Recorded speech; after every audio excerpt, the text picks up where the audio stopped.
The blackest dyes. The devil's side. Hail to the king, baby. Boy!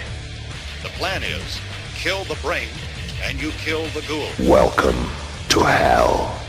I said, I'm not gonna hurt you. I'm just gonna bash your brains. Welcome to prime time. And we're in. We're deep inside you. Deep inside you. Good morning, good afternoon, good evening, good night. You've got through to Podcast in the Backseat with your host, Wayne Alexander, and Matthew Sugarcane Hutton, which I just remembered about when I was listening to one of our previous shows. You were unsmooth. I don't know what unsmooth. Yeah, it was just a random nickname generator. Yeah. Although I think Sugarcane has it's like sort of almost like a deep south vibes to it, like Jimmy Clam. Jimmy Sugarcane Clam. One of my many personas, apparently. Sugarcane Clam. I'm trying to think of any other ones that I sort of associate with that kind of down south. It's somebody who's called Bud. Bud. Jay doesn't have a what? It's because he likes the beer. What beer? Corona. Oh well, maybe not that one these days. Yeah, other beers are available. If your beer's called COVID-19, then I kind of get it, but maybe just Corona. Yeah. I feel like, but yeah, I'm sure there's probably. Oh no, I feel like because obviously this is a continuation, we need to do it previously on Podcast in the Backseat. It's only a stupid game of football. Was it previously on Lost? Some shit happened beforehand. It's all mysterious on an island. It's purgatory. It's in a cat's litter tray. There's time travel involved. There's the bald fella, but there's the other bald fella. And you're asleep. I did. And sleep. I've never seen it, actually, to be honest with you. So never watched a full episode. No. There's quite a few games I've played where there's like little references to it. There's in Grand Theft Auto 5, apparently if you go to the depths of the ocean, there's like a little shutter fucking vent, vault, whatever it is. I think there's also one it's a Wolverine Origins game, which is fucking brilliant, mind. Oh. It's full of too many quick time events and stuff Yeah, like that. That's brilliant. that. Like just Yeah. I don't remember him being able to lunge like 45 feet across a massive expanse and take on a helicopter and stuff like that. Don't get me wrong, it probably does happen, but it just threw me. And do you remember there was a game called, was it Weapon X Wolverine? I think it came out for the Xbox, the original one, the one with the fucking big controller. It was voiced by Mark Hamill. No, what Wolverine was? That's class. What was so fun about it is they did outtakes, but they did animation for whenever he's in the recording studio. Yeah. It's quiet, too quiet, and then he starts laughing, and then obviously they've animated it all together. But it was really, really cool. All I can think of is Wolverine as the Joker, Professor X. that was the worst Joker I've ever done. Oh God. No, but for some reason, when I jumped straight into the previously in the podcast in the backseat, all I could think about was one of the only EastEnders episodes I ever saw. Now, I've got a story about EastEnders. I have a theory, more to be honest with you. I believe that is Dante's Inferno, and that they're in the lowest circle of hell because nobody there's happy. Everybody's dying and everybody's fucking each other. But anyway, the one episode I saw, the very end of it was one of the characters shrieks across EastEnders, which I think's the place. I don't know. You ain't my mother, and the other one goes, yes I am. And it just like it ended. I'm in fits of laughter. My mother's watching it. I was young. I mean, this is a while back. You're not my mother. Oh yeah. Yes I am. You ain't my mother. Yes I am. Oh, it's just it's one of the few episodes I've ever watched generally, and I'd just be in bed and they'd be like, you'd have 5 channels. There'd be nothing on channel 5 because shit. Not to be disparaging. It is. But it's shit. It's utter shit. Why do you watch on one of the biggest streaming platforms in the UK? No.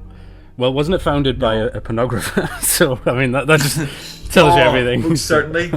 Yeah.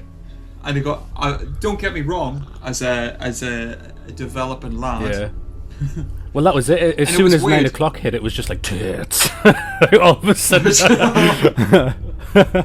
Do you want to see some, but you don't see full penetration? Dicks, maybe, but you can't quite see them. But, etc. Other body parts are available.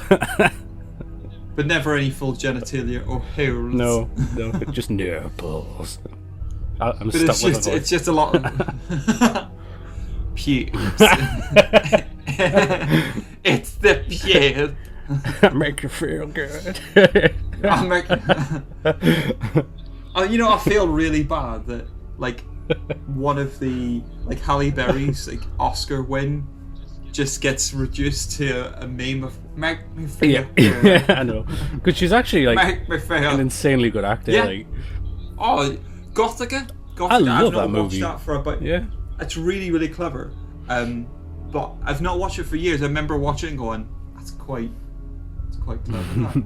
It's a bit like, have you ever seen it as a don't say a word? So it's Brittany Murphy and Michael Douglas, where he's like a therapist. He's been called in because she's a witness to a murder, and they don't know if she's did it or somebody else. Things with stuff. A cop with a past and all that sort of stuff. Anyway, Harrison Ford's looking for his family. Where's my family? God. Liam Neeson's kids. Who's taking my daughter? He keeps on slipping into a Northern Irish accent. I'll find. I'd love it if he did. I'll find him. Because I'll find you. So, what's hilarious, right? So, you fucking idiots! I'll kill you all. But oh my god, she's been taken by priests, bunch of stupid priests. So sorry, I can't. So Liam Neeson's from a little village. I'm gonna correct myself. He was like a forklift driver. Apparently, he was like a school teacher, and allegedly, he chinned a student to pull a knife on him and just gone nice, like fucking mental. Anyway, so Liam Neeson. I'm just gonna because there's 2 towns.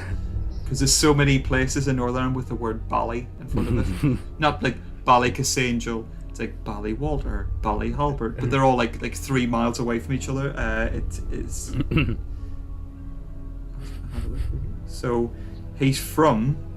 I'm basically gonna have his name Ballymena, right? So Ballymena is where he's from in Northern Ireland. They've got this little vocal tick.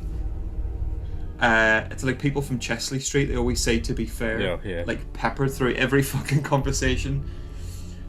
People from Sunderland, not to be disparaging, in my previous experience working for the ambulance, for a place that I used to work, they may or may not sound like they've got boiled sweet in their mouth, but they don't. It's fine anyway. So in Ballymena you always end sentences with the word hey.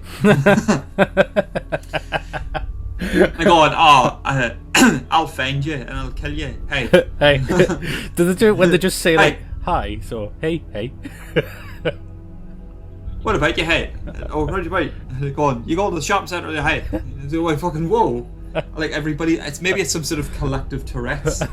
And it's not me having a dig at anybody who does have Tourette's. I'm sure it's very, very difficult to kind of live with that condition to a certain extent as well. But yeah, it's just hey. Because there was an advert called Fairhill Shopping Centre. It's a big shopping centre in Ballymena. Hey. It's just go, why is it? Hey. I'd love to hear an effeminate person from there do that. It'd just be like, how you doing? Hey. Every time. I'll say we're going. You're like some beautiful lady or man just sort of lulls you from across the dance floor, going, get your coat you've pulled. Hey. Or just uses the same voice you did before. Get your pulled, hey. You're like, hey, we're going. Or imagine like if you were to transplant like superhero movies like Batman. Do you want to know where I got these scars? Hey. I'll find out who you are, Joker. Hey. Hey. Why did you say Batman. that name? Hey. I'm Batman. Hey. Bruce Wayne being the only person in Gotham City was a Ballymena. Dead or alive, you're coming up with me. Hey. I don't know why. Clarence. It's Clarence Bollinger, hey. I don't know what that reminds me, because I write for a London newspaper called Psychic World, and I've got to interview some quite famous mediums, one of which was Derek Okora. And it was just just over the phone, and obviously he's passed away now. So this might sound... Is he dead? He's dead, yeah. So his mates are talking to him from beyond the grave. With his wee mate, Sammy. Yeah. No, but I remember talking to him, and because I'm the skeptic, so the newspaper kind of takes the piss out of me a little bit. And whenever I do the talks, it's like, let's ask a resident skeptic, and you know, I'm totally down with, if you want to believe that that's the way you cope with things, that's great. If you have seen anything, I'd love to, personally. But anyway, my offensive story about the dead medium Derek Okora. I'm talking. What a dead? But it's just very matter of fact, the dead medium. Instead, he was a dead large, a dead vente, a dead grande. Sorry, continue. No, yeah, well, I was chatting to him on the phone, and he was kind of pissing me off, just because at one point I think he started talking about that Sam was giving him answers or something, and I'm not talking to your imaginary friend. But at one point I said to him, so can you explain to me then why it is that wherever you are in the country or in the world, whenever you do get possessed by a spirit, they've all got a Scouse accent? And he hung up. He never goes. My dad put it the best way. He just went. He never comes out of a room and says, "There's nothing there, Chuck." But yeah, so that was my experience with that. I do a lot of that. Did you know that his surname's not Okora? Is it not? It's Derek Francis Johnson. That's a much better name. What the fuck's wrong with him? I hope he dies. God.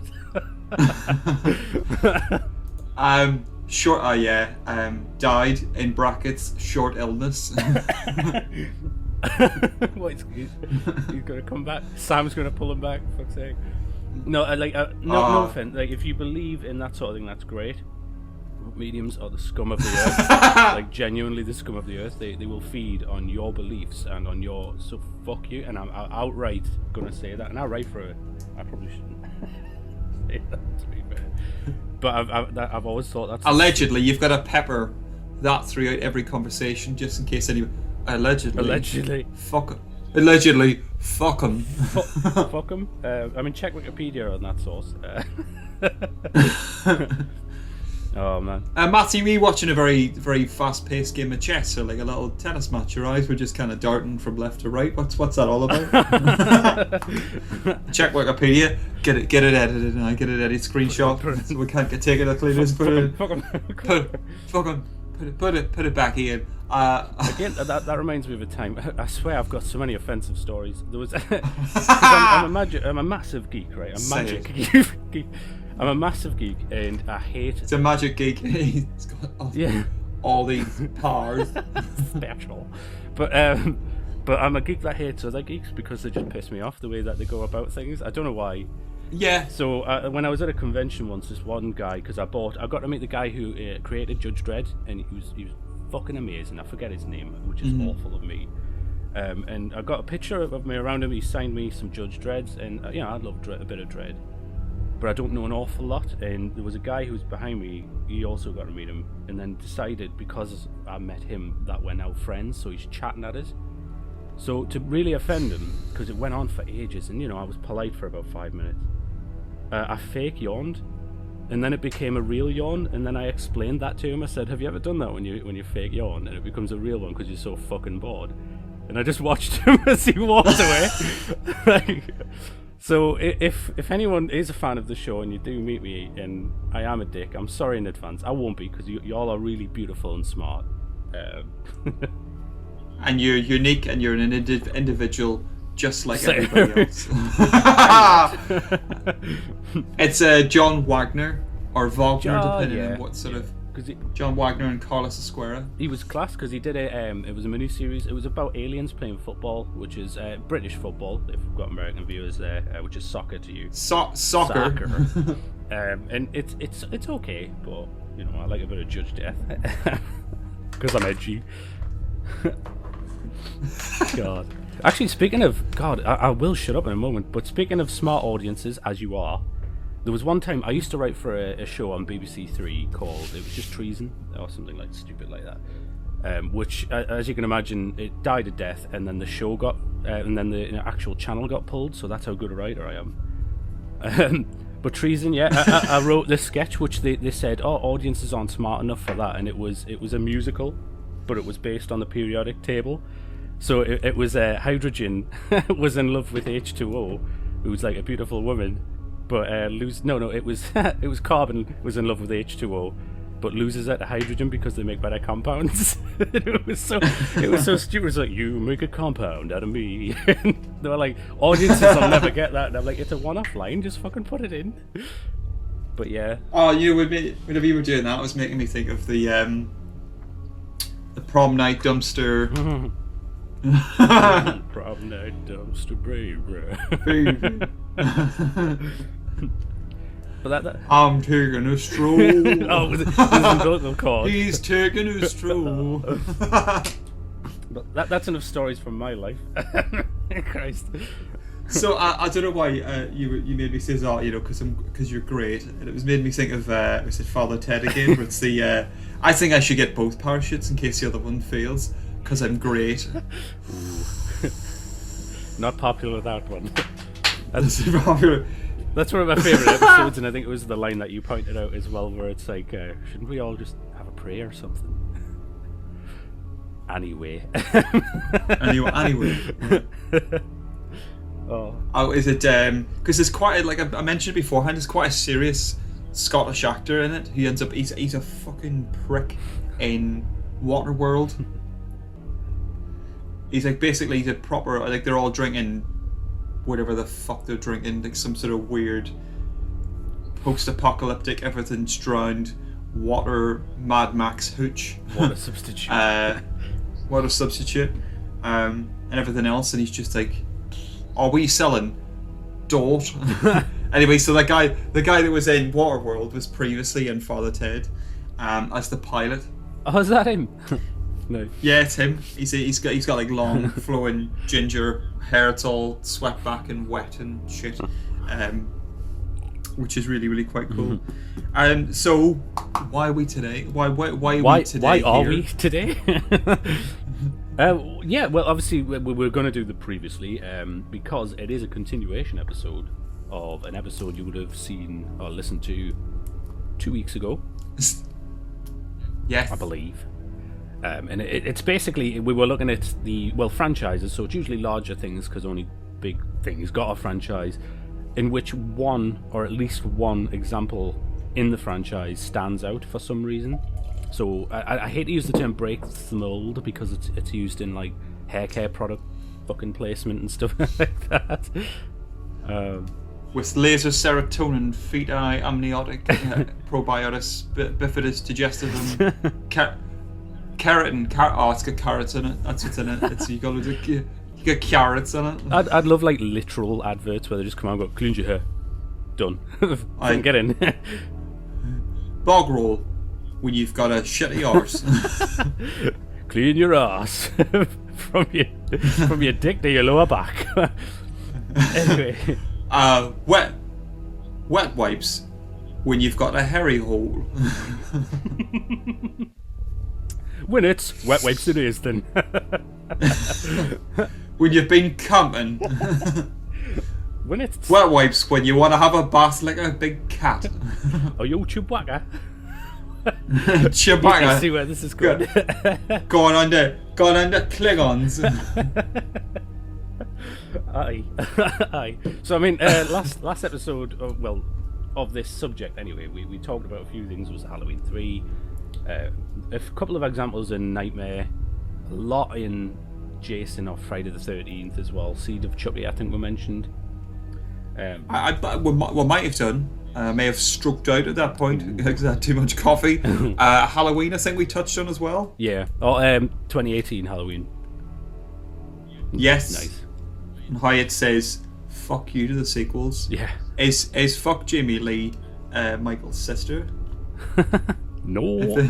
And if anybody hasn't, if anybody's sitting saying spoiler alert, it's like fucking 40 odd years old. No. Where have you been? It's Father Dick Burton. Is Michael not Laurie's sister anymore? No. I love their rivalry. And what was the other one? So Halloween, we covered Alien and Terminator as well. Yeah. Nice. I think we touched House of a Thousand Corpses. Ah, yeah. Yeah. I think the one that we didn't get onto was it Blair Witch. Oh, that's a good point, actually. Yeah. I think you mentioned it briefly because part 2 was a bit... Because you pointed out part 2 wasn't found footage. Or the first part. It was meta. Yeah. It's aware that the first one exists as a movie in that he does in quotation marks like a prick. In the real world. And I think I talked about it when I mentioned before, and they're going, "Oh, this film's going to be amazing. People who love the original are going to absolutely love this movie." They hated it. No. Yeah, it was no. Is it good? I think it's got a real chance of winning this year. Going no. Oh, what's the island they're from? Rugged Island. It's Craggy Island. Rugged Island, yeah. They're lepers. Oh, they're lepers. But yeah, Blair Witch 2 sort of, and then I think did they do a third one, or was they came out? There was a third one, but I think it was just called Blair Witch again, wasn't it? I find that the most annoying when it is a sequel like Halloween. As much as I love it, 2018, I always call it Halloween 2018. It's actually just called Halloween, which is fucking confusing. Like, can you just Halloween, man? Or you're Raji. I suppose how else would you put it? You couldn't call it Halloween 2 because Halloween 2 exists. True. Halloween. You can't returns. Call it. You got this time it's Halloween Halloween and Robin. Actually, Halloween 2. This time it's less personal because they're not brother and sister anymore. I know. Halloween. Fuck every sequel that's ever been made, and that reboot done by that fella that does the music and stuff for The Matrix.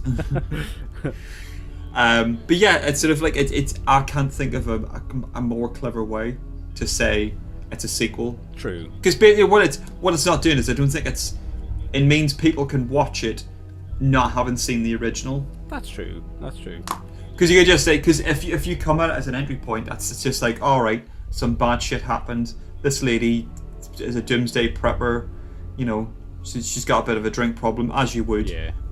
Your kids are all fucked up and your grandkids are all fucked up because of, you know, somebody tried to kill you 40 years ago and you've just been waiting for him to get out of juvenile hole. And the backstory is given out of Boston. In that, like, exactly. Really well. But anybody who knows about the franchise or the previous one, 78 is it? Yeah. 78. People are aware of it, so it's not pandering to a certain extent. So you could get away with calling it. Don't get me wrong. If they bring out the next one later on this year and it's just called Halloween as well. No. Have you seen Halloween? Which one? 2021, 2018, 1978. 2009 with because Halloween Rob Zombie as well. It's not called anything special. It's I won't get into it, but you know, I yield to the good sir. Then I give you that one. I think that one makes sense. But the one I do hold with a little bit of annoyance is probably The Thing. Maybe if they'd called that The Thing from Another World, would it be in the prequel? Yeah, that would have been cool. Or Who Goes There? That would have been a great title for it because that was the novelization. The name of the book, isn't it? Yeah. Which they found extra chapters to apparently, and I've never read them, which is a bit of a shame because it changes it apparently. It's like a DLC. Yeah. Fucking snakes. You buy the book and then 70 years later, fucking you priest. pay extra for these. You've got fucking 2 fucking chapters. It'll cost you $9,000. Oh. Do you want to find out what happens? Nah. $9,000. Give it. Well, fuck you too. Well, they did that with Metropolis as well, didn't they? The bastards. Like, yeah. Luckily, I got to see that at the cinema when I could. When they remastered it and they had the scenes that they uncovered and cleaned up. Fucking amazing. That movie. It's not a horror. It is a bit, I guess. But holy shit! In the cinema, that thing was a spectacle. And it was amazing. They kept the original Queen soundtrack as well, which I thought was nice, but it was left to the vote because it was at Tyneside Cinema when it was in Gateshead for a while. Anyone from around here knows what I'm talking about. This is just for my beautiful host context. There he is. Oh, hang on. Hiya. But yeah, they put it to the audience vote. It was like, so who would want to see it with the... Because they had both. They had like original and I'll be honest, it would have been nice to see original, but there's something about the Queen soundtrack just fits. It's so fucking good. Queen as in the band. Frederick Mercury? Yeah. War Freds. I never knew that. I've seen it. You know what? It's you have in common with, if you like Metropolis. You see where I'm going with this? It was it's Hitler's favourite movie. Oh, is it? Oh no, I didn't know that at all. You sick fuck. You know also he liked vegetables because he was a vegetarian. Yeah. You like the same things as Hitler. Bastard. I know. You know what? I reckon if he'd just been, I don't know whether it's I can't remember the rationale behind it, but there's like, if only been breastfed longer or at all, or maybe it was too long. Maybe he's going out on dates and just beforehand he's just been given his baba. Bitte. Das bitte. Oh, I can imagine that whole a bit now. Instead of Das Boot, it's Yeah. So you've got this beautiful sprawling landscape of beautiful undisturbed water instead of a U-boat sticking out. It's just a couple of ladies' memories sticking up in the water. Das bitte. Are you sure, sir? Nerd. Anyway, yeah, sequels. So. Oh, what's his Jürgen Proch now in Das Bitte? Oh, do you know what I love about this show? We're so structured. Like we are beautifully planned out. Oh, no. Oh, God. We're just saying with this Indigo Pony's taking this. Indigo Pony, for anybody who's listening, is apparently being on the caffeine. Yeah. I'm on the Indigo He's on that. He'd be riding that Indigo Pony. Like Jimmy Sugarcane Clem. Jimmy Clem, Jesus. I told you all that story, so I won't again, but yeah. Fuck me. But yeah. Sequels. What else? Go. What else? Things. Ones what aren't the original, but they go a different direction. One that reminds me happens? of the one that you mentioned with Blair Witch, actually, is, and I mentioned before, and the reason why was Town That Dreaded Sundown. Because it gets very meta, like very, very meta, in as much as the first one is based on true events, where the second one is based on the true event that people screen the movie annually. So it's anally, yeah, anally. So they get some big guy with a huge prostate. Anus. It's like a hippo's yawn. Oh God!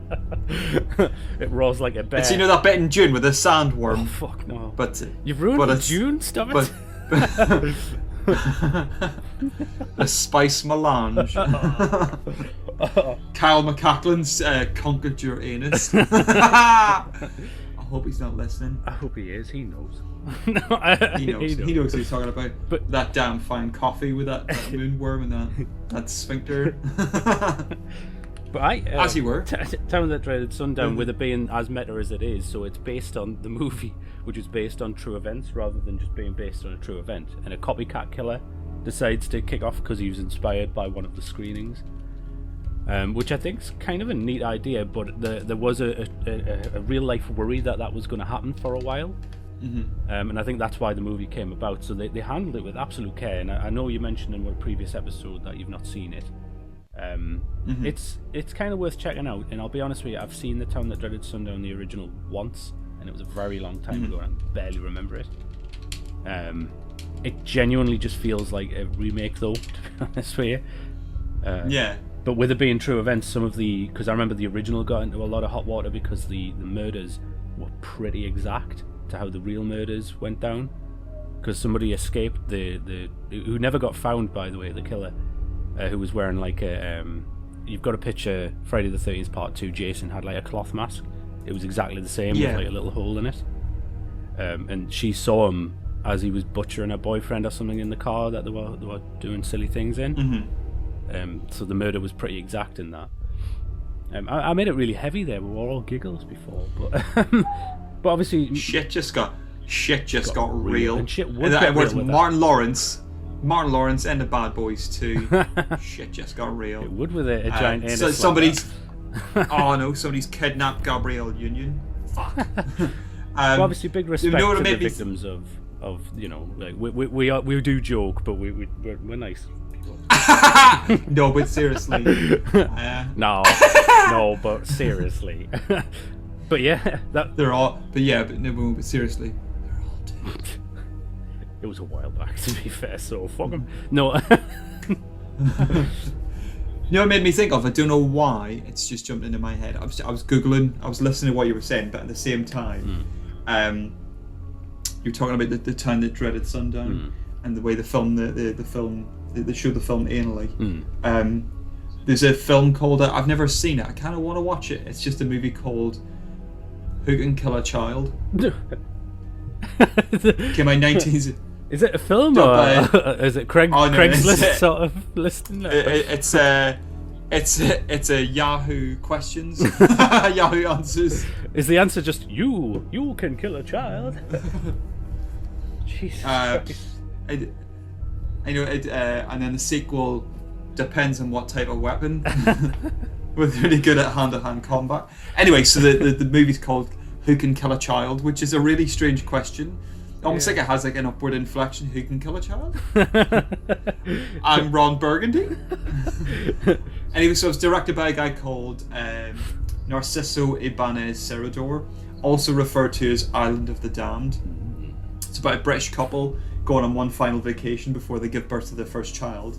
The vacation takes them to a small island where the only inhabitants are children that act strangely. Soon the couple realises the children are violent and have murdered all the adults. Is this not basically Jaws? No, I wasn't going to say. I was going to say South Park. It's a bit where we made the parents go away. You know what I mean? And basically, it's because they said that they got molested. Yeah. So all the parents go away and all the kids are like divided down the middle. But yeah, that's what made me think of that. But it's just like, well, I was thinking a bit more like not Children of the Corn, man. Village of the Damned. Yeah, a little bit like that. But Children of the Corn, I suppose the same thing happens, don't they? They kill all the adults for a deity that we wish you never saw at the end. It's a good movie. Somebody's told me like the story is like very short. Yeah. To the point of like how could you spin a movie off of that? But they do. They do, and 2 sequels I think as well, which I've not seen. Oh, there's way more than 2 sequels. Is there? I think there might be 6, because I think it's like Children of the Corn 666. Oh, I'm not even gonna. I'm just gonna have a look at it. So like the first one's quite good. It's got Sarah Connor out of Terminator in it, and the performance in it's spot on. Like, I wasn't even joking. Children of the Corn 1984. Boom. Children of the Corn, whatever that one's called. The Final Sacrifice 1992. Children of the Corn 3. Urban Harvest. Children of the Corn 4. The Gathering. Children of the Corn 5. Fields of Terror. Get them fields, boy. Children of the Corn 666. Isaac's Return. Jeez. Children of the Corn Revelation.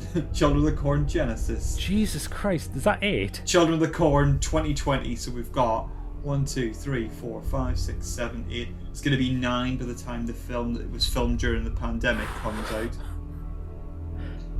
9 based on, because I'm sure it's just like you say. It's 8. It's short. It's 8 films. Christ. That's going to be. So I know I tell a lie. 9. Not 2 or 5 or 7, but 9. 9 children.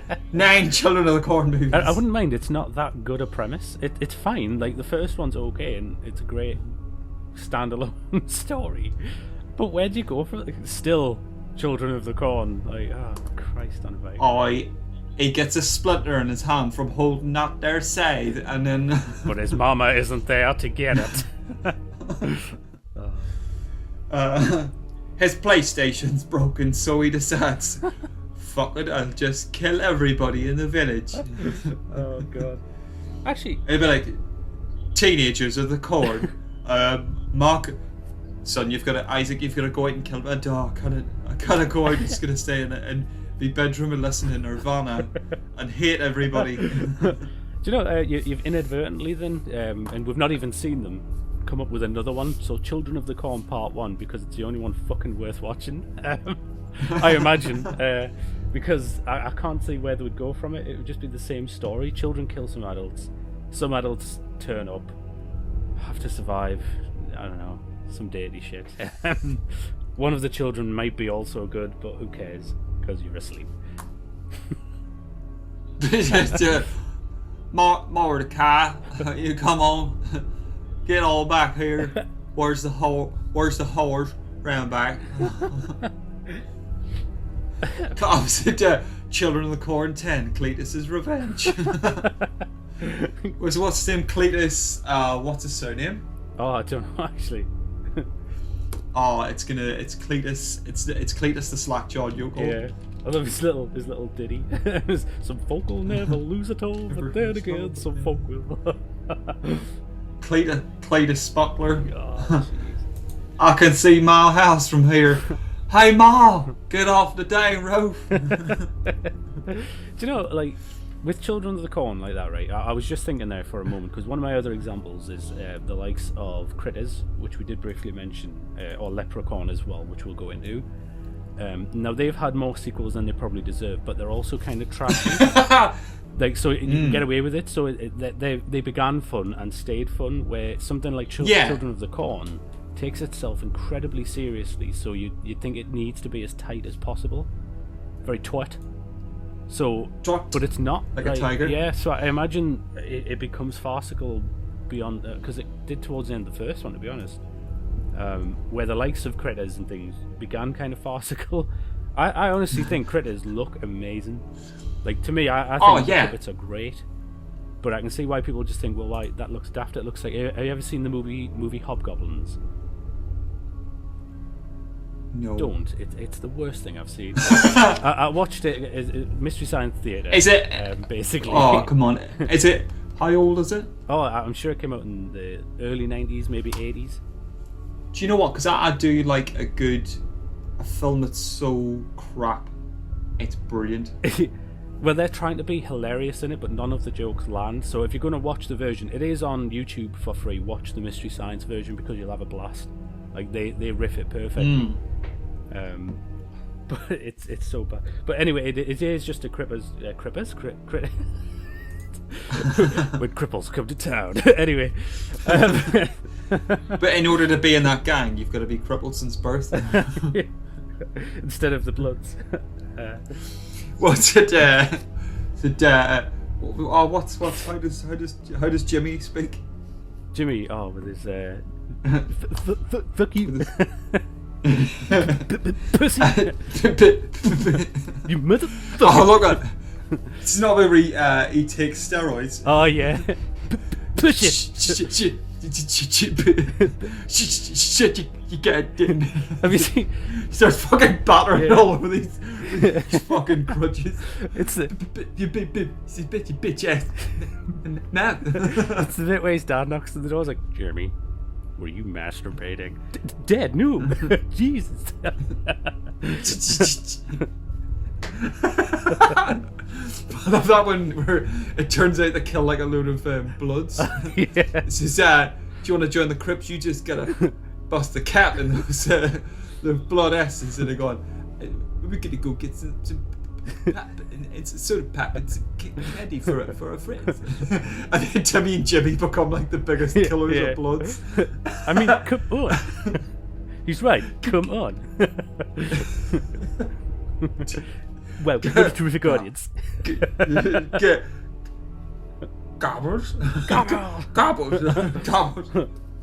Oh. But yeah, you know what I love about that show? It doesn't it's not taking the piss out of them. It's people's interpretation of people who have like differently abled. Yeah, exactly. Not to try to pull it back from the point of where we get in shit.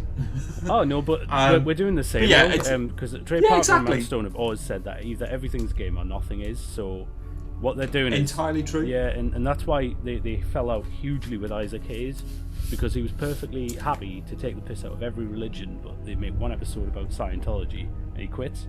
So that's why his leave from South Park was with no grace whatsoever. I do like Isaac as an actor and as a singer as well, but I think that was his music's fucking... Yeah. The amount of people who've had their V cards snatched to some Isaac Hayes is unfucking real. Yeah.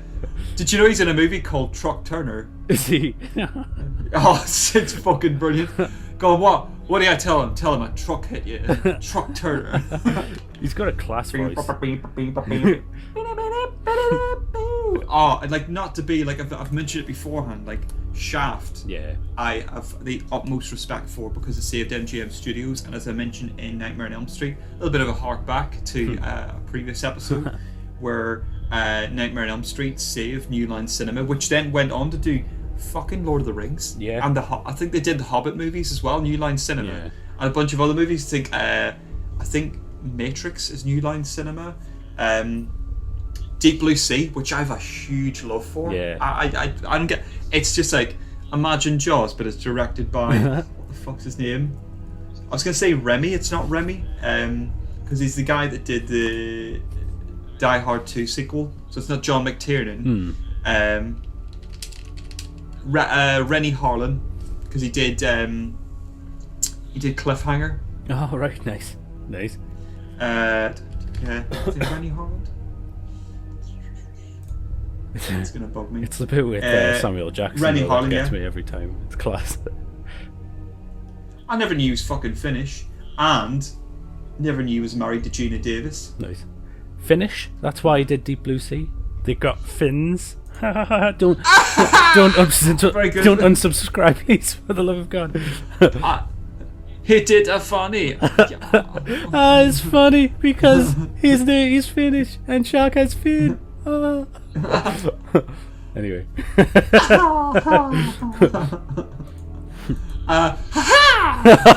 you know, I was playing because I got Resident Evil 8 and I fucking love it. I won't spoil it in any shape or form, but you get a knife as you do in every game, and every time I use it, gonna practice with stabbing.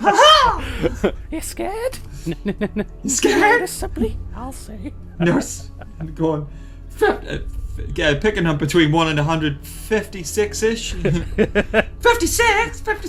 You don't get 56 in. Mommy, it's like, we've hey guys, how you going? I go, I'm just gonna come here to hide out. And I go, hello, Roberta, we got you surrounded. I've got hostages. So that was my Ethan. He was an deranged robot in most of Resident Evil. Oh god. But back. So children of the corn, of the corn, the corn, children of the corn. Oh, when vegans strike back. I know. Oh god. But we mentioned there Leprechaun. Obviously, they've got some completely out of left field sequels. Like at one point, I think the first Strange one, because they're an odd series anyway. He goes to Las Vegas and it suddenly becomes a bit bigger. I didn't even realise that was a thing. Oh yeah, I think that's the third one. The fourth one is Leprechaun in Space, which is... it's 4. So you got Jennifer Aniston, Leprechaun 2, Leprechaun 3, Leprechaun 4, and then in space. After that is in the Hood, I think. In the Hood. Oh, and then in the Hood 2. It's back to the Hood. Oh fuck me, honestly Christ. And then Leprechaun Origins, and then Leprechaun Returns, and then the one that's coming out in 2021. Seriously? Is Leprechaun versus Batman. Why did you say that name? Martha was my mother's name. She was. Tuller Flanagan. I fucked your mother, it's Batman. Like You're my son. I've loved you Always have. Always have. I love you. Always have. You hate my brother. Yes, I am. Yes, I am. Oh, I reckon it should have been Leprechaun Tree. Oh, Leprechaun Tree. Oh, or they could have done like a Naked Gun. Leprechaun 33 and a turd. That's bizarre because I'm sure he bites someone or something happens and somebody becomes a leprechaun. It's like a werewolf virus at that point, which is weird. Fucking hell. So yeah, that's enough of leprechaun. But yeah, Critters. Oh, I never knew that. I never knew whenever they rebooted it with the guy that plays. It's Warwick Davis, I think, plays. Yeah.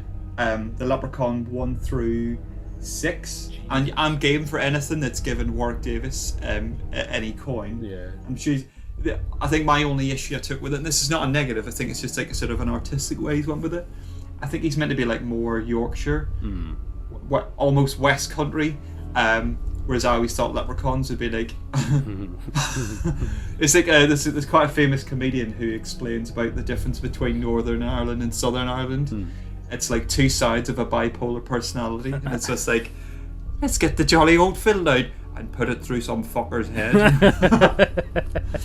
They're going to do like a West Belfast leprechaun. All right, don't open that box. Why? Don't fucking ask any questions. Hey, at the end. Hey, boy. Hey. Don't open that box. Hey. Hey. I've got to say, mind you, his makeup I actually quite like. I think Warwick Davis' makeup it's really good. Leprechaun's mint. Like, he's got elongated fingers, but you can see he put the effort in, and I think that's the difference. Where somebody, imagine if they went to somebody else, it's like, oh, we want you to play the Leprechaun because of obviously the disability that he has, which I hate to say is a disability, but it does fall under that. He's definitely abled, and he's quite open and honest about that. He's in quite a bit of pain, quite a lot of the time. But despite that, still goes on and has done enough. Good performance. He's got a phenomenal body of work. Yeah, and it gets to the point that where it's not a part of who he is. He's just a good actor that just happens to be smaller. Yeah, it's just like that guy who I hate to say I forgot his name, but out of because I'm okay with the series, but. Game of Thrones. Game of Thrones, yeah. God, I couldn't even think of that. Peter Dinklage is phenomenal. Great actor, yeah. Fucking amazing actor. So it's nice to see better examples like that because, especially when Leprechaun came out, it had the danger of just being farcical because of the performance, if you know what I mean, as well. And Davies really brought it to horror because that movie is a horror. There's comedy elements in it, but that's because the likes of Critters, it'd come out and people wanted that. Yeah, I think it needs to, but that's 93, so that's the same year that Jurassic Park came out. And do you know how I found out about the Leprechaun? Or Leprechaun? Is it Wayne's World 1 or 2? I'm the Leprechaun. Oh, no. Oh, you're in a field, but you're in a forest with Heather Locklear. Oh, in Ireland. But yeah, the guy that plays the Leprechaun in the reboot that they did back in 2014, which is meant to be California, it's clear, meant to be Ireland, but it's clearly filmed in fucking California. They just turned the contrast down. It's like Sharknado. Oh, it's such a wet day. It's not. You've just turned the filter down. There's palm trees everywhere, and like. I'd be going, the weather. Oh, it's fucking rain and cats and dogs. It's not. It's not. It's clearly they're sitting going, fucking Jesus. Let me take a log off. It's blinding me here. The sun's splitting. So dark in here. I'm covering my eyes. Do you know? Why is he squinting all the time? Because he's one of the bald ones. The one that's like all the time. Yeah. Do you know what? I learned something about Halloween again today. Obviously, Halloween is based in the fictitious town of Haddonfield, which does exist, but it's not Haddonfield, Illinois. But it was actually shot in California, which is Carpenter's hometown. If you look in the background, and I never noticed this until I watched this documentary, and he told me there's palm trees. You can actually see them in the background. Right. It was like, oh, fuck off, that's class. Like he's the master, and we'll always say that every episode. But yeah, Leprechaun 2014 did the same thing, but with less grace, let's say. But they clearly must have made money, and people wanted to go back and see them, and just go like, I want to see a Leprechaun. Is there not one where he like deep fries, or like I think it might be the one that's in space where he like cryogenically freezes the guy's face and then smashes it in or something, or he puts it in the deep fat fryer. I think he does the deep fat fryer because that was one of the best kills, oddly, in any Friday the 13th, and it was in Jason X of all things, where he he freezes her and then smashes her face. It's brutal. That's one of my favourite kills in any horror film. Is Jason X, where he puts a cheerleader or some girl in a sleeping bag and beats the other one to death with her. Yeah, that's right. So it's going, it's a pillow fight, but instead of a pillow, it's a woman. I think that was a hologram as well, sadly, but it would have been kind of cool. It's quite good. That I really. It's such a weird film. It's one of those films that I want to hate it, but I kind of watch it a lot. It's so much fun. I like it. Clearly, if it's called Jason X, it's going to be on. It makes us think like it's like a horror. It's like a porn parody. Extreme. Jason X. Oh yeah. Penetration. Is that a machete in your pocket, or are you just happy to see me? Oh, that's a machete. Fuck. It's both. But then he fucks the corpse. But yeah, I think we mentioned Jason X briefly last episode, but that ties in with the Leprechaun in space. And one of the other things was Critters, because part 4, though it's very similar in tone, but it is all of a sudden set in space. So I think it falls into what we're trying to find out here. It's not, and correct me if I'm wrong, it's not a Critters one where it takes place in the city and there's one of the guys, because the aliens can change their faces, can't they? Yeah. It's not one where they're outside some sort of cinema and there's like some sort of sexy one and he turns into this beautiful broad, I think. Yeah. And then there's the other one where he looks over and it's a Nightmare on Elm Street poster. Does he not turn into Freddy Krueger for a second? For a split second, I'm sure he does. Is it? No. Look at this poster. Look at this poster. Have a look at this one. Yeah. Oh, he's about to do it, and the other one stops him, which is irritating as fuck. But one of the weird things is when a porn magazine opens, and it's the centerfold, so he turns into the woman, and she's nude, but she's got a giant staple in her, and he has to pull it out. It's so weird. I kind of love those movies as well. The first one's actually a really well-crafted movie as well, and it's got a lot of nods to the likes of Star Wars and stuff in it, because the kid's got memorabilia. E.T., like one of the critters, rips its head off and stuff. Because they're basically like the horrible space hedgehogs. Yeah. But that's fucking mental. Like, they're just sort of space hedgehogs killing fuckers, just like. They shoot barbs out of their backs for some reason. It's got that guy out of Demon Knight that we keep seeming to mention every so often. He's in Demon Knight, he's in Titanic. I'm trying to remember his name and it's driving us mad. Is it Billy Zane? Yeah, Billy Zane's in it. It's one of his first. Is he in the first one or is he in the sequel? Oh, it's the first one, yeah. The very first one is the boyfriend that comes over. But I think the third one has, you've mentioned him before. He's in Django. He's also in Titanic. Very big actor. I'm so bad with names. Oh, David Warner. No, it's the lead, like the lead. Oh, you talking about fucking Leonardo DiCaprio? Yeah, a baby Leonardo DiCaprio's in it. Yes, he's in the because what I was going to say as well, because Scott Grimes is in it. The guy that does the voice of is it Steve Smith in American Dad? Is he? He's in it. Who is he? He Brad Brown. He must be one of the kids. So you got Dee Wallace. Shit, Dee Wallace is in it from fucking E.T. Yeah. Which came out like 10 years maybe beforehand, or like maybe a couple of years beforehand. Emmett Walsh is in it, who always just plays like some old fucking generally like a redneck type one, and then you got Scott Grimes, who can do these amazing like high pitched voices whenever he needs to. Yeah. But yeah, there's a couple of other people, but yeah, Billy Zane, Steve Elliott, he's like the boyfriend. I think there's another name in here that's really bugging me. Fucking guy in it who played Star Trek Voyager. He's like the chef. The chef guy in it. He's like an alien. He's got like sort of like almost like leopard print type things on him. fuck, what was he called? This is going to upset a lot of our fans, but I'm Oh, not a it is. fan He of was in- Star Trek, to be honest with you. I like the first series only, like classic. So he was definitely in Star Trek Voyager. Yeah. Star Trek Enterprise. Fuck, he's definitely not looking this up while he's flipping through.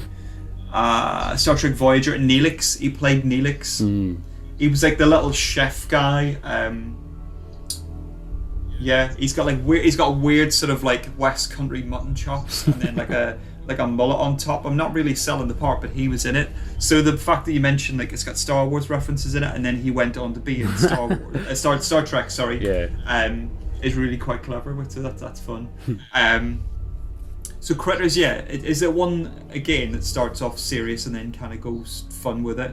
Kind of. I think there was always a fun tone in it, but it was like fun, but a love letter fun, if you know what I mean. And then it become more and more kind of farcical, I suppose, but in a fun way. I like all of them, and I've only seen the 4 movies because they did that series, I think, didn't they, recently. I haven't seen it, you know. No, is that on Shudder? It might be. It possibly is. I'll quickly have one of them looks on that there. But the one I wanted to mention that was different was it's only for the setting, because the tone's the same. One of the actors, actually 2 of the actors are the same, because one of the bounty hunters it remains the same all the way through. Where there's like a slack-jawed yokel guy that's in all of them as well. He goes into space, and that's the main reason. So the main reason that it's different is its setting. All of a sudden they've gone from a farmhouse to in a city to kind of back in a farmhouse near a city, and then in space all of a sudden. So that I thought was interesting-ish. Despite the fact that I got bored saying it. So I'm sorry if you all turned off. And then it's like one of those when you sort of what my dad used to do. Just an insight as to my relationship with my dad was we would always get in a lift, and he would be sitting telling a story. Wouldn't be particularly interesting. Be talking about some sort of book he was reading about, like Veronica Guerin or some shit, right? Because he liked reading like a lot of like true like non-fiction, like famous kind of like enforcers and all that kind of stuff. Anyway, so I remember he was sitting telling me about this, and he'd realised that it wasn't a particularly interesting story for me, and probably not even a particularly interesting story for himself, because he's already read the fucking book. So somebody would just get in the lift. We'd be like a big fucking shopping centre. I think we were in the Trafford Centre in Manchester, and somebody just gets in the lift. It doesn't matter who it was, what age they were. He didn't give a shit, and he would just say, yes, so then all my clothes fell off. That's class. That was just totally just saying, going, yeah, so then all my clothes fell off. I'm just going. So you really want to know the rest of the story? You're like, I know. What? Just, yeah. So the funny one was we went to a football match. I think it was a Rangers football match, and me and my dad went off. And like, I'm not a huge fan of football. Yeah. Probably it was more so the atmosphere, the fact that it was something me and my dad did together. So we went off to see a Rangers football match. And you go to urinal at any football match, and they're horrible. It's just this, uppercut of ammonia, and you just sitting going, and he'd pretend he wouldn't know me, and he'd be sitting pretending to look down at me junk, and he'd going, fucking hell. He's going, alright, snake. Cheers, fucking, you could choke a donkey with that. He'd be fucking like elbowing me and stuff. I'd go, fucking, Dad, and he'd going, I've told you to call me Big Dad. And I'm just going like, what the fuck? That's class. Oh, I love it. But yeah, I love like a sort of that sort of stupid. It just is a means to try and wind me up. Yeah. So yeah, it's a Critters. Other ones I was thinking of as well. It depends on whether you class it as horror. Battle Royale. I would, yeah, definitely class. In my opinion, it's brutal.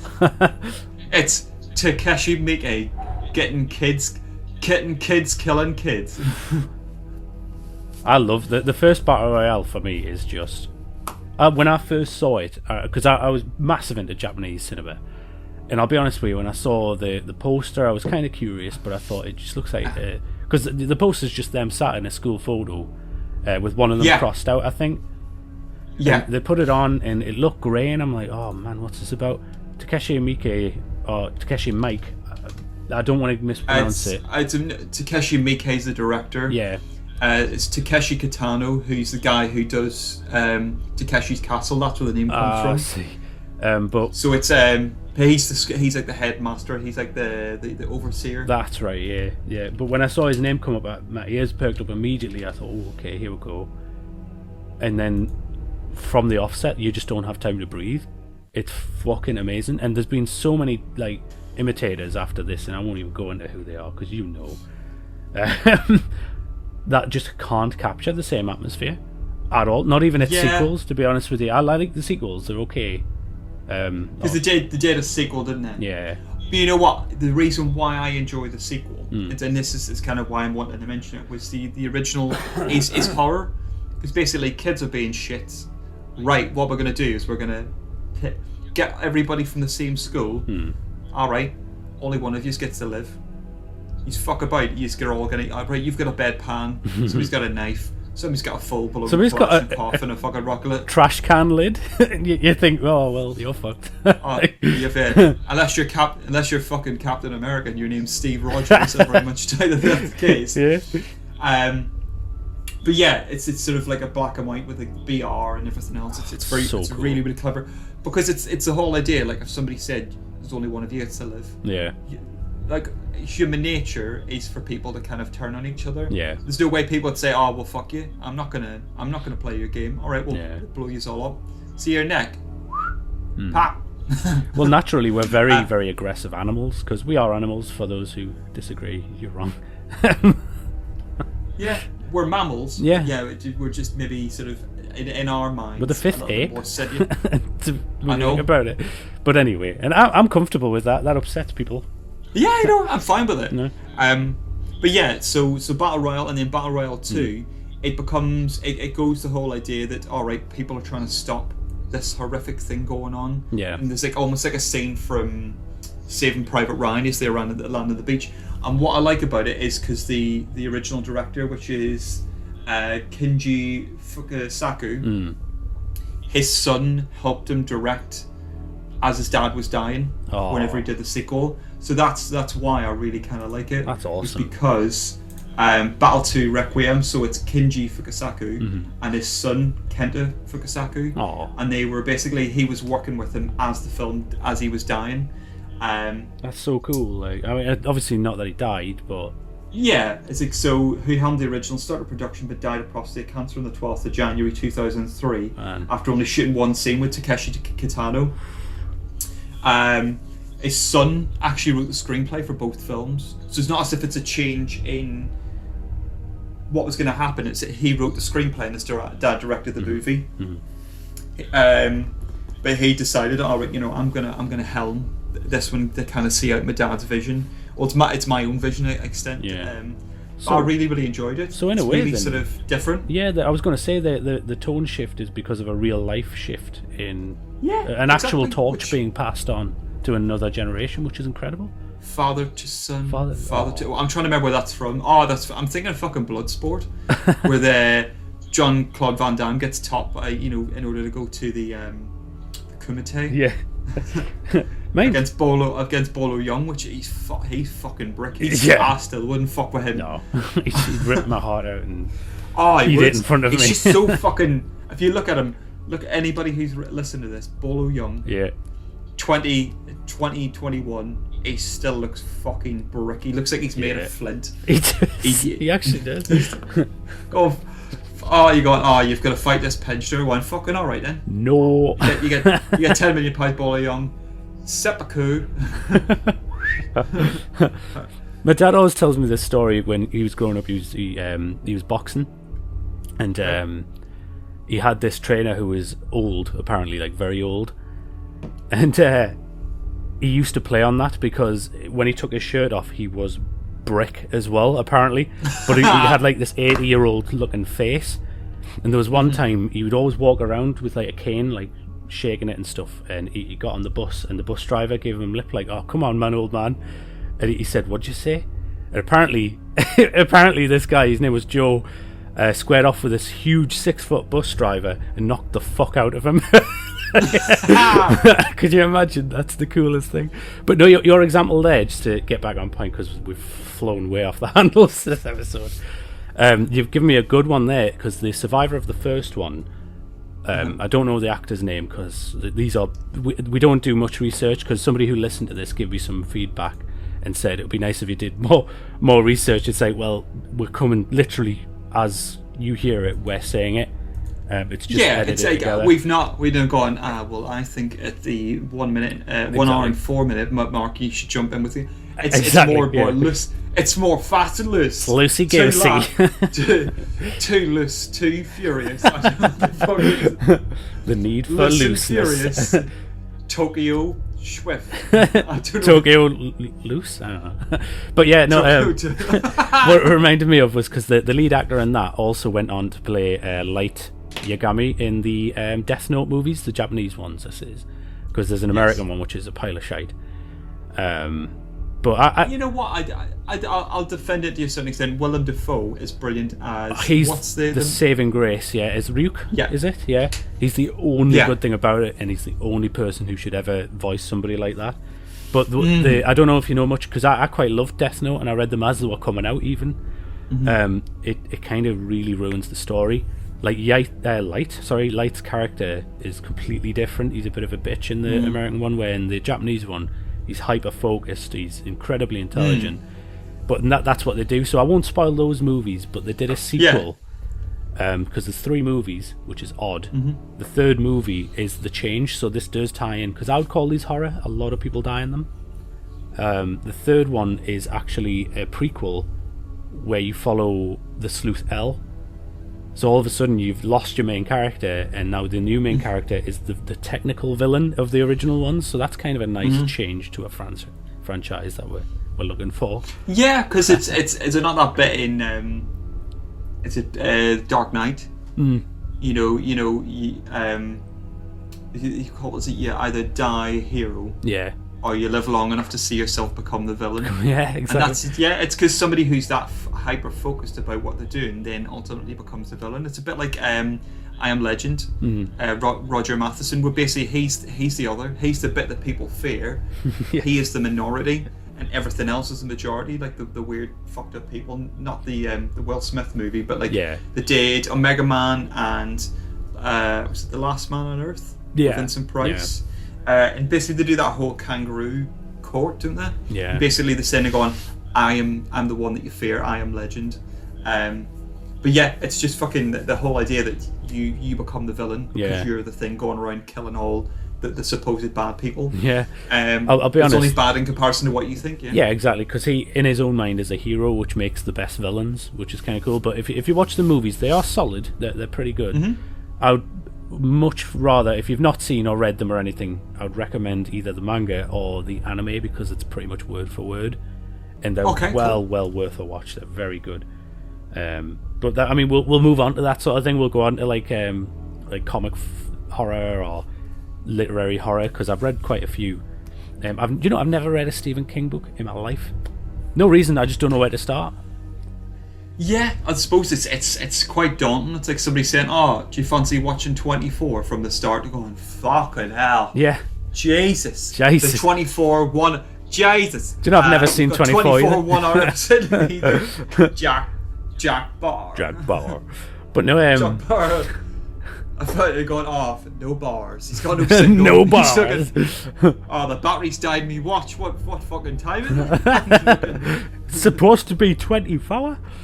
No, it's fucking daylight savings time. We've lost an episode. I'd love the episode where he's got diarrhea. He's just having a shite for an hour. Just fucking. Speaking of himself a grilled cheese and a cream of tomato soup, just going, fucking. This bastard's not eating. This fucking fella's running on empty. He just faints on the last episode. But my blood sugar. He's got the diabetes. It's Wilfred Brimley as Jack Bauer. Diabetes. But I'd love to, because I am going to get some. When I was watching The Shining not long ago, I thought, you know what, I really want to know what Stephen King was on about, because he hates the movie. Probably because it's better than the novel, which everybody who's read the novel and seen the movie says. I just really want to check it out, so I'm going to read that. I want to read like his main ones, like Misery apparently is spot on. So I will do that, and we'll maybe even talk about it. It's so many ones where it's the little short stories of them being turned into like award-winning movies. There's The Body, which is Stand By Me. Yeah. You've got The Shawshank Redemption, which is Stephen King again. Yeah. I'm trying to think of the other ones off the top of my head, which aren't Apt Pupil. Cujo as well, I think. Cujo, yeah, but they're all sort of really quite short stories. Yeah. But like the ones that are non-horror, but like Apt Pupil with Ian McKellen, and I think the guy that plays it apart from him, I think is it Brad Renfro? I think he's dead now. Yeah. Because that's Bryan Singer. Yeah. Definitely didn't pull a face there. Yeah. It's directed by Bryan Singer. Brown trousers. No, I've just thought of one. Speaking of directors of the past, Jeepers Creepers. Yeah, actually. Jeepers Creepers goes from like a low body count because it's Justin Long and I can't remember the name of the actress in it. Yeah. It's produced by Francis Ford Coppola, of all people, and it's directed by a guy called Victor Salva. So Victor Salva did Clown House. Yeah. Pulled Face, Jeepers Creepers 1, 2, and 3. And Jeepers Creepers I thoroughly enjoyed in the cinema. It was so much fun, and then ends with cinema. that. Oh, that's so cool. It's fucking brilliant. And then the sequel, it just kind of changes tact. Yeah. Because it follows the same period of time. It has to change tact, though, in my opinion. Because in 2, it's a flashback, and is it not like Ray Wise? Yeah. Where his son gets fucking kidnapped by this fucking beast. Every 27 years he comes back for 27 days. Something like that, yeah. It's fucked up lizards, shape-shifting scarecrow with a Stetson and a lovely flowing greaser fucking slicker jacket. I love his jacket. I want one of them. And then the sequel kind of like, because the first one he's kind of like a bit of a misformed monster type thing, and then like the second one, it kind of fucks with it a little bit more. Yeah. And it kind of ups the body count where they're all on the bus. And there's even elements of like racial segregation in the movie because it's like, because I think it's after them playing like basketball or American football. I can't remember. They're coming back from a school trip, and it's the dad is coming back to avenge the fact that it killed his son 27 years ago. And he's got that big fucking pickup truck with the harpoon gun on it and everything else. And ultimately, they don't defeat him. He just basically goes into hibernation because the time has ended. And then at the end of the movie, he's waiting for it to come back again. Yeah. Because it's been past the 27, any day now, any day. And it's just ruined this man's life twice for like 54 years, or for 40 odd years. He's been waiting for this fucking creepy looking bastard to come back. Next time he sees him, he's going to be pretty old, to be honest. I know. He's dead. Probably, yeah. But no, actually, that's an insanely good example because you see the franchise change in tone during the first movie. So the first half of it's kind of like a mystery, almost slasher. Because it's like an urban myth. Yeah, it's actually the one you flash your lights and then it's going to fucking hunt you down. Yeah, exactly. This creepy murder truck. And then the second half becomes kind of a creature feature, but with the same tone as the urban myth, as you say. Yeah. But that's a really good example because you're seeing that change in the first movie itself. Because from that point onwards, as you say, it just ramps up. And the third one, I'll be honest, I haven't seen. I thought it was fun. It's got Evil Lynn from Masters of the Universe, isn't it? Oh, sweet. And she's in They Live. You know, the lady with like the fucking she's got fixed amazing eyes. Like like a fucking wolf. Yeah. One of them wolves. Wolves. One of them wolves. But it was it's a scene from Hunt for the Wilder People. Black sheep trapped in a maze designed by wolves. She's got them wolves' eyes, but she's got them fucking unbelievable fixated. Like if you were chatting to her, gaze. You're the tractor beam. You're the only person that exists in that conversation. It's like she's just fixed on you. And They Live, and I think it was clever casting to pick somebody like that because obviously being able to see is like the whole point. So with her stand out the eyes, that's important. But then you've got Roddy Piper, who doesn't look like he should be as buff as he is, because when he takes his shirt off, you're like, what the fuck? Because I didn't really get to see him as a wrestler, and then all of a sudden I'm like, whoa, he's massive. But he she makes him look emasculated almost. You know what I mean? Oh yeah, she could just cut you down with a gaze. Just go, fuck. Because I love Roddy Piper as a person, as well as being like a wrestler. I watch like some of his stuff and everything else, but he did a spoken word tour. We just talked about his wrestling days and making movies and stuff like that. And I think he played. Is it downstairs in the stand in Newcastle? And like a load of my friends got to meet him and got to take like a picture with him, and they got him to like sign like They Live and everything else. And like they just said like, because apparently him and Keith David spent ages choreographing this fight scene in this like the dumpster. You dirty motherfucker!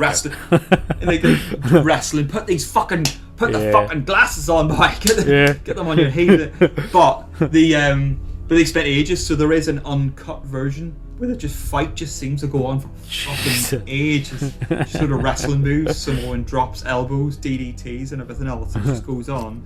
But it's a fucking great movie. Oh, I love it. And his voice, Keith David, that's why he's class voice. Yeah, well, actually, I think Roddy Piper, one of his last roles was probably in Always Sunny in Philadelphia as the Maniac. The Maniac, who's class in that. He's fucking brilliant. Yeah, he's so good in that. You want my autograph, boys? And he gives them an unpaid parking ticket. So what other sequels are you thinking of? To be honest, that was my list dried up. I had I'm grasping at it now. The last one I had was the Amityville from 1 till 2, but it had to be different because part 1's telling the Lutz story, part 2's telling the Defoe's story, which was a prequel. So the difference there is the change of characters because it kind of had to be, and it also it's a bit more brutal, the second one, mostly because there were real life murders, so it was really highlighting the atrocity, whereas the first one is just highlighting the spooky things that happened to the people that lived there a year later. Great movies, both of them. I mean, the first was probably better. I always had an idea like I wouldn't be able to go on. I think what's the American called Shark Tank. Shark Tank, but it's called Dragon's Den in the UK. Yeah, I think is it Dragon's Den? Yeah. Oh, you've got to convince a couple of dragons to give you money. Yeah, it's fucking weird. It's like a really weird section of The Hobbit. I thought you were saying Workshed. Smaug. I want you to give us 200 grand for 20% of the business. Is it gold? Give us the gold. Give us the gold, man. Give us the gold. Anyway, so my app idea, as much as it sounds really, really bad, imagine you're trying to buy a house. Would you have any like imagine the question being on the first page of your PowerPoint presentation, going, "Would you mind living in a murder house?" Yeah. If no, why don't you get yourself a because if somebody's been murdered in a house, there's loads of people will have expired, went from a present tense to a past tense at some point. Yeah. In some sort of abode. That's bound to have happened, especially houses that are older. More so in the UK as well, because we've got Victorian houses still and older. I've lived in a Victorian house myself, so people have probably died there. Yeah. Some buildings, and if there's any American listeners, houses that are older than the country in which you live in. It literally, yeah. Yeah. So, if somebody said, "All right, you could save up to 40, possibly 50% of the market value, but you don't mind living in a murder house," I'd be game for that. What, say 40%, but somebody's been perished in your house. I'd angle for 50%. I'd be like, yeah, sure, go on, let's go. You're fucking right. To shreds, you say. To shreds, you say.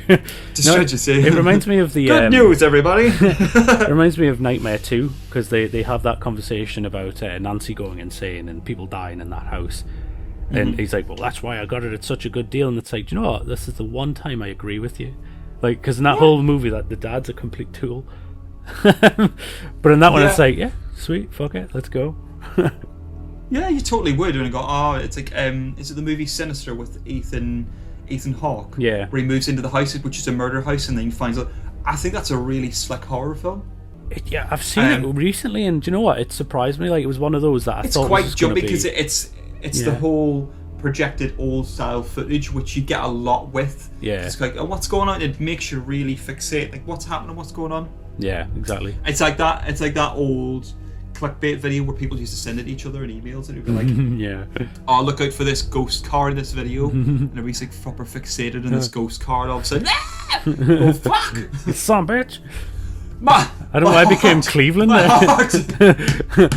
But no, when you're on about houses like that, I shop at thrift stores, as they say in America, or charity shops in the UK sometimes as well, because mostly because I have almost encyclopedic knowledge of ornaments, comics, books, and what's worth quite a lot. But sometimes I'll buy clothes there as well, and when you do buy clothes there, there's a high chance that used to belong to somebody who may have passed on, and that doesn't bother me at all. I bought a dinner jacket for £1. Those things are expensive. I got one for £1. It's amazing. It was his last dinner. He died in the jacket. Cool, sweet. £1, fuck it. And then voided his bowels, which is why it's a pun chunk. That's why you always wash what you get at a thrift store. Put it in a boil wash, ladies and gentlemen. Get that stench of death off you. I'm trying to think of any other ones off the top of my head. Yeah. Dusk Till Dawn.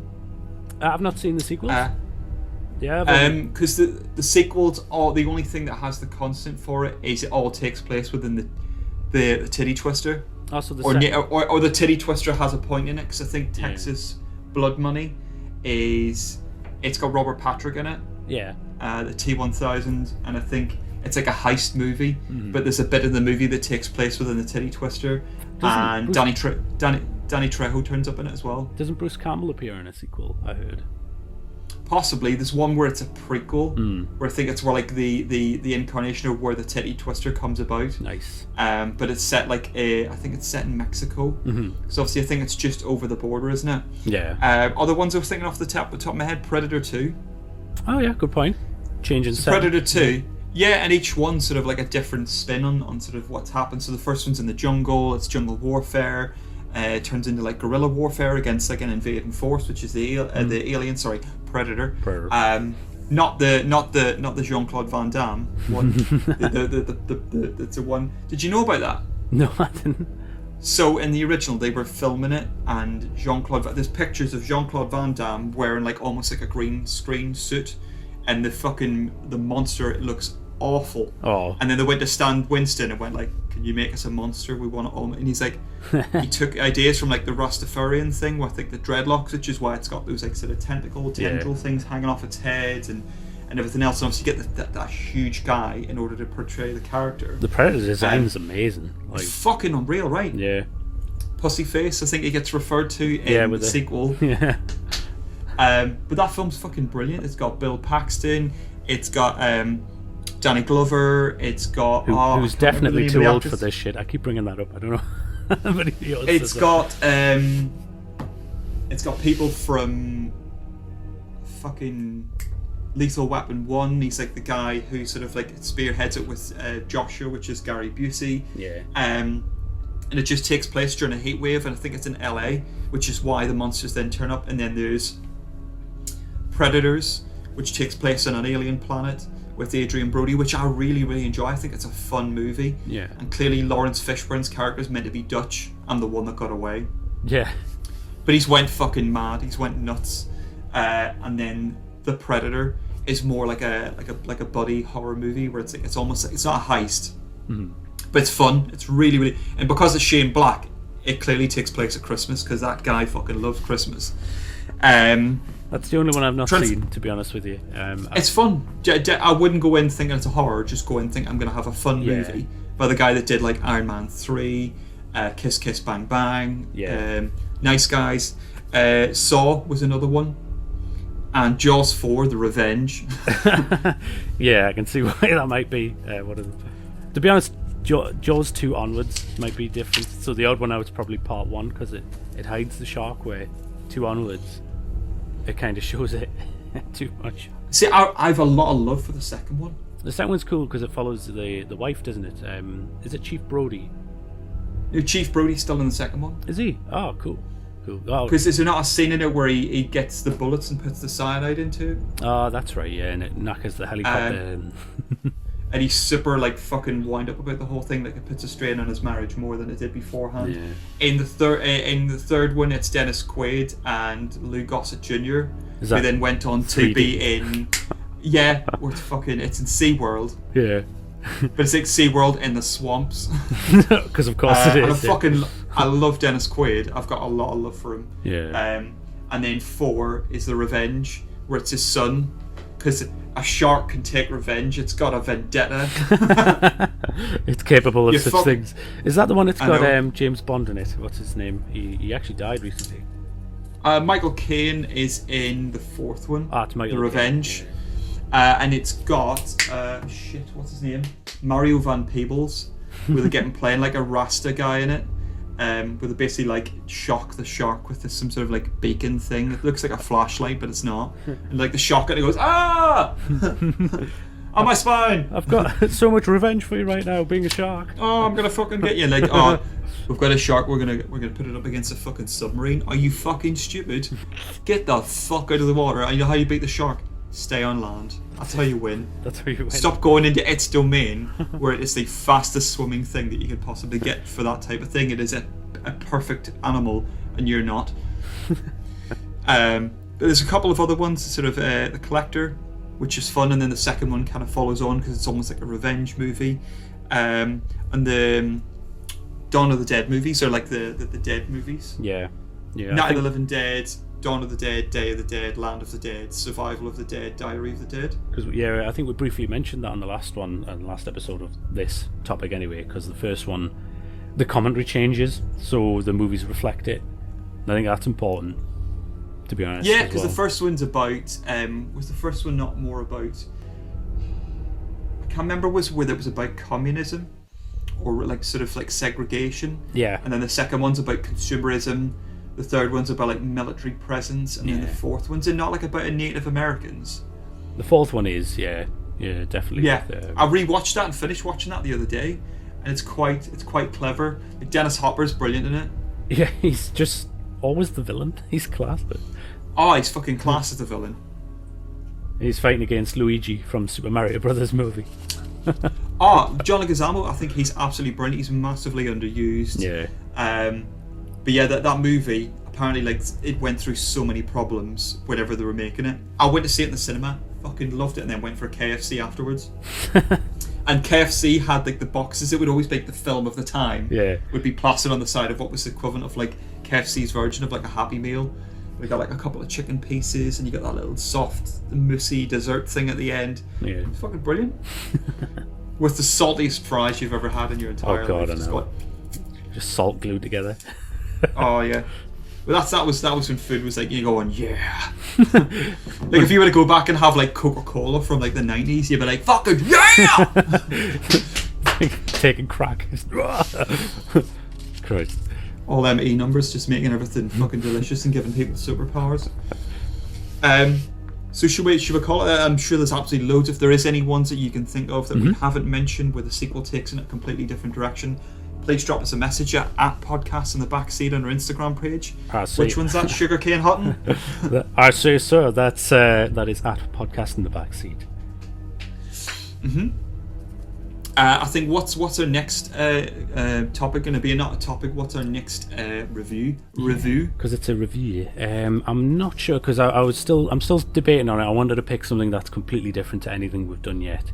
I thought, Mr. Hutton, we were going to review Spiral. Yeah, the new Saw movie. We were, but I was hoping to make that. Listening to this, you'll realise we do record them sometimes out of order. That might have already aired by the time you've heard this episode.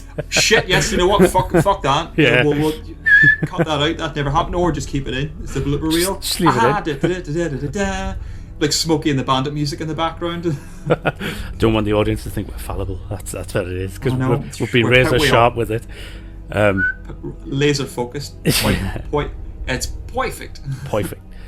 So the next one, it could be. I wanted to do something quite funny, so maybe even Dead Snow.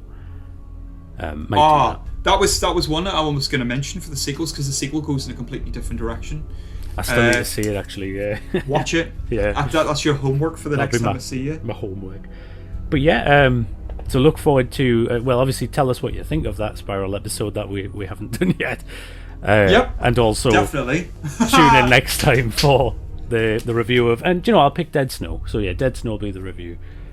That's loads of fun. Yeah. Cannot wait. So I think that's it. Thank you much for your time. Good afternoon, good evening, good night. I've been your host, Wayne Alexander, with Matthew A. Hutton, the fourth Esquire, or whatever we go on about all the time. Von Stappen Hagen. Von Stappen the fourth. Enjoy your stomach pounder and coke.